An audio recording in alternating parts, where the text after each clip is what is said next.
بسم اللہ الرحمن الرحیم۔ السلام علیکم ورحمۃ اللہ وبرکاتہ۔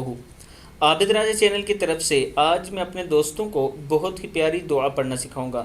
آپ دوست یہ دعائیں صبح و شام ضرور پڑھا کریں۔ دعا کیا ہے؟ بسم اللہ الرحمن الرحیم، لا الہ الا اللہ استغفر اللہ، لا حول ولا قوت الا باللہ، حسبنا اللہ ونعم الوکیل۔ پھر سن لیں، لا الہ الا اللہ استغفر اللہ، لا حول ولا قوت الا باللہ، حسبنا اللہ ونعم الوکیل۔ صدق اللہ العظیم۔ آپ دوستوں نے اس دعا کی ایک تسبیح صبح و شام ضرور پڑھنی ہے، اور اس کے ساتھ اگر آپ دوست ایک بیوہ عورت کے گھر میں تعاون کرنا چاہتے ہیں تو یہ میرا واٹس اپ نمبر ہے، اس پر آپ دوست رابطہ بھی کر سکتے ہیں، اور ایزی پیسہ اور جیز کیش بھی اسی نمبر پر موجود ہے، آپ دوست تعاون کر سکتے ہیں۔ السلام علیکم ورحمۃ اللہ وبرکاتہ۔